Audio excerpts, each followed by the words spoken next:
सबसे ज्यादा गौर करने वाली बात तो ये है कि जब एक company fiction and drama films पूरी तरह से बैंकरप्सी में थी, तो वो राहुल ही था जिसने उस डूबती कंपनी के सारे शेयर खरीद लिए थे। लोगों ने तो इंडस्ट्री में यहाँ तक बातें की थी कि इसके साथ राहुल उसकी खुद कंपनी और अपनी सेविंग्स दोनों ही डुबो देगा और बंदा सड़क पर नजर आएगा। लेकिन क्या हुआ? उसकी मेहनत इतनी ज्यादा थी कि आज उसकी कंपनी इंडिया की सबसे बड़ी एंटरटेनमेंट कंपनियों में से एक है। तो आखिर राहुल खन्ना के बारे में कोई बात क्यों ना करे? बंदा है ही तारीफ के काबिल, ना कोई कंट्रोवर्सी ना कुछ।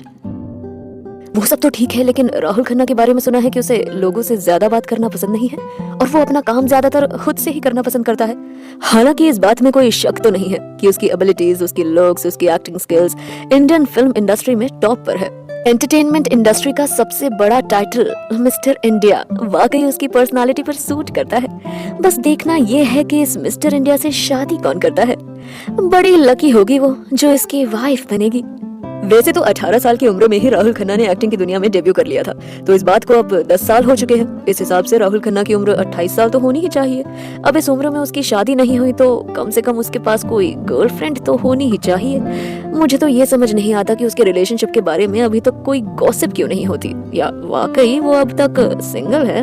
अरे यार, तुम गर्लफ्रेंड की बात कर रहे हो? मुझे तो लगता है अब तक उसके पास कोई ऐसी फ्रेंड भी नहीं है जो लड़की हो और जिसके साथ उसने कभी कुछ किया भी हो। अब हो सकता है शायद वो लड़कियों में इंटरेस्टेड ही नहीं है, या वाकई वो अपने काम में इतना ज्यादा बिजी है। अरे वो ज्यादातर समय अपने काम में ही बिताया करता है और शायद उसी का रिजल्ट है कि उसकी कंपनी आज इंडिया के अलावा यूके में भी कई शोज प्रोड्यूस कर चुकी है। एक्टर के साथ साथ अपने प्रोडक्शन हाउस को भी बैलेंस करना कोई इनसे सीखे। राहुल के पार्टी से निकलने के बाद कई सारे लोगों के बीच कई सारी बातें होती रही, जिससे एक बात तो साफ थी, इंडस्ट्री के सामने राहुल खन्ना का कैरेक्टर पूरी तरह से क्लियर था। लेकिन इस बात में भी सच्चाई थी कि उसकी सोशल लाइफ के बारे में बहुत कम लोग ही जानते थे। भीड़ में प्रीति के पास खड़े उस शख्स ने, जिसने अपने हाथ में एक कॉफी का मग पकड़ा हुआ था, प्रीति की तरफ देखकर सवाल पूछती है, प्रीति, राहुल इतनी जल्दी लंदन से कैसे वापस आ गए? उनकी नई फिल्म की शूटिंग कंप्लीट हो गई क्या, या उनकी फिल्म की शूटिंग अभी चल रही है? सवाल पूछने वाली शख्स और कोई नहीं बल्कि प्रीति की मैनेजर रिया थी। वैसे रिया वो शख्स थी जो काफी लंबे समय से प्रीति की अच्छी दोस्त भी थी। हालांकि प्रीति ने राहुल और अपनी सीक्रेट मैरिज को अब तक सीक्रेट ही रखा था, लेकिन प्रीति ने अभी थोड़ी देर पहले ही रिया को अपनी उस सीक्रेट मैरिज के बारे में सब कुछ बताया था। क्योंकि रिया उसकी अच्छी दोस्त भी थी, इसलिए वो प्रीति की बात को अच्छी तरह से समझती भी थी और शायद यही वजह रही होगी कि प्रीति ने इस बात को उसके सामने जाहिर किया था।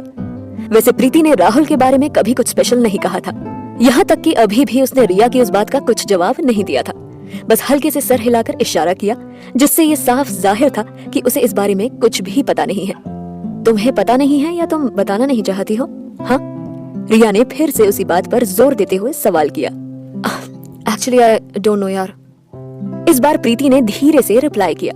हालांकि इस दौरान उसने रिया की तरफ देखा नहीं, शायद वो उससे नजरें चुरा रही थी।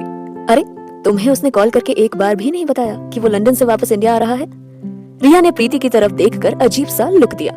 मुझे तो समझ नहीं आ रहा, तुम उसकी वाइफ हो भी या नहीं? अरे, उसने तुम्हें ये बताना भी जरूरी नहीं समझा कि वो लंदन से इंडिया वापस आ चुका है? Are you serious? Riya Preeti के गोरे चेहरे की तरफ देखते हुए कई सारे सवाल पूछ रही थी। प्रीति ने अपना सिर धीरे से ना में हिलाते हुए कहा, हाँ, सच में उसने मुझे नहीं बताया। प्रीति की बातें सुनकर रिया सोच में पड़ गई। क्या वाकई प्रीति और राहुल रिलेशनशिप में थे? उसे कुछ समझ ही नहीं आ रहा था। अब तक तो वो समझ रही थी शायद दोनों पार्टी में एक दूसरे की शादी को छुपाने के लिए ये ड्रामा कर रहे हैं, लेकिन अब उसे अच्छी तरह से समझ आ गया कि माजरा कुछ और ही है।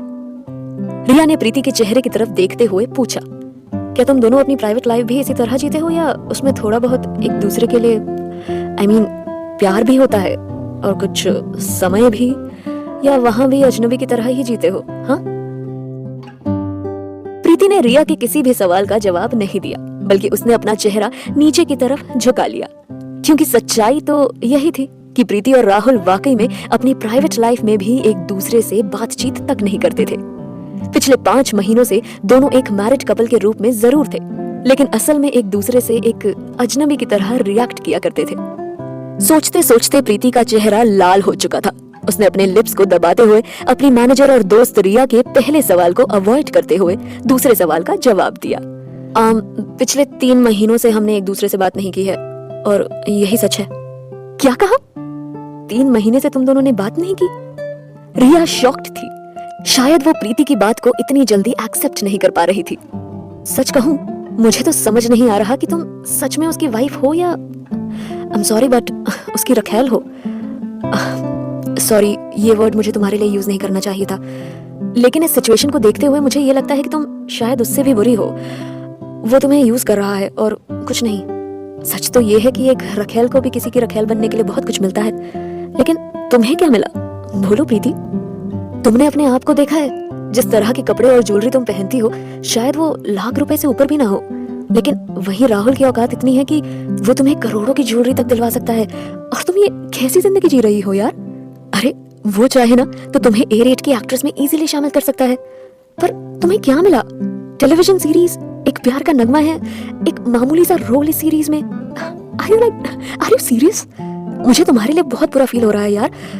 आई एम सॉरी मैं ये सब बोल रही हूँ, लेकिन समझो। प्रीति चुपचाप रिया की बातें सुन रही थी।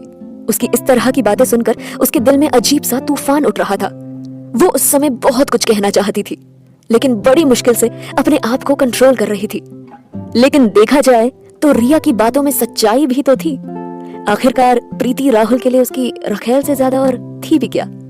हालांकि दोनों ही रोल्स में उसे राहुल खन्ना के साथ हम बिस्तर होना था, लेकिन यहाँ तो राहुल की वाइफ होने के बाद भी वो उससे इसलिए नाराज था क्योंकि वो उसके साथ हम बिस्तर हो चुकी थी।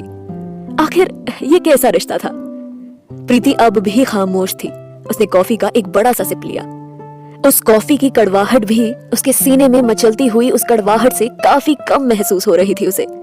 उसने रिया की तरफ धीरे से देखते हुए कहा, लिसन टू मी रिया, इससे पहले कि तुम हम दोनों के रिलेशन के बारे में और भी कुछ बुरा कहो, मैं तुम्हें एक बात ये बताना चाहती हूँ कि हम इस सीक्रेट मैरिज के लिए मजबूर थे। हम दोनों के दिल में ऐसी कोई फीलिंग्स नहीं थी और ना ही किसी भी तरह का कोई कम्युनिकेशन नॉर्मल था, लेकिन कहते हैं ना, लाइफ में कई सारी चीजें हमारी मर्जी से नहीं होती, ये उनमें से एक थी। प्रीति और रिया स्कूल टाइम से ही बहुत अच्छे दोस्त थे। दोनों ने काफी समय एक साथ बिताया था। हालांकि दोनों के इंटरेस्ट और हॉबीज अलग अलग होने के बावजूद भी दोनों की फ्रेंडशिप काफी गहरी थी और दोनों एक दूसरे को काफी हद तक समझते भी थे। हालांकि रिया अब भी उसे पूरी तरह समझने का प्रयास कर रही थी। शायद इसलिए वो अगले कुछ समय तक चुपचाप बिना एक शब्द कहे प्रीति की तरफ देखती रही। फाइनली उसने एक लंबी सांस ली और प्रीति की तरफ देखते हुए कहा, प्रीति, तुम भी जानती हो कॉलेज टाइम में उसकी लाइफ में बहुत ज्यादा लड़कियां नहीं थी जो उससे बातें करती थी, लेकिन उसकी लाइफ में तुम वो एक अकेली लड़की थी जो उसके लिए बहुत मायने रखती थी यार। और यहाँ तक कि वो तुम्हें टाइम भी दिया करता था। फिर मुझे समझ नहीं आया कि कॉलेज के फाइनल ईयर में तुम दोनों ने एक दूसरे से इतनी दूरी कैसे बना ली कि जैसे दोनों एक दूसरे को जानते ही नहीं हो और अजनबी की तरह पेश आने लगे हो। मुझे आज भी ये चीज समझ नहीं आई। सब कुछ तो ठीक चल रहा था ना तुम दोनों के बीच, फिर अचानक कब, कैसे, क्या हुआ? आज तक समझ नहीं आया यार। और फिर ये secret marriage, tell me what happened exactly, क्या हुआ था आखिर? एक पल के लिए तो प्रीति पुरानी यादों में खो गई। अपने हाथ में थमी कॉफी के मग को वो काफी देर तक घूरते रही और फिर थोड़ी देर के बाद उसने सीरियस होते हुए कहा, आई डोंट नो, अचानक ऐसा क्या हुआ कि हमारे बीच इतनी दूरियां बन गई और हम दोनों एक दूसरे से इस कदर जुदा हो गए कि अब एक दूसरे के लिए अजनबी से बन गए।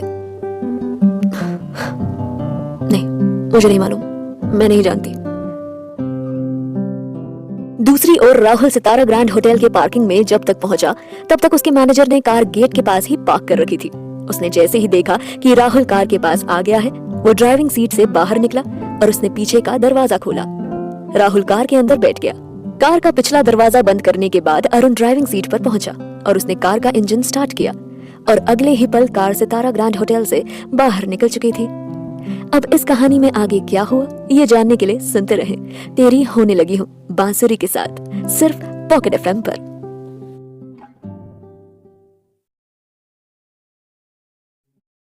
पॉकेट एफएम पर आप हैं मेरे यानी बांसुरी के साथ।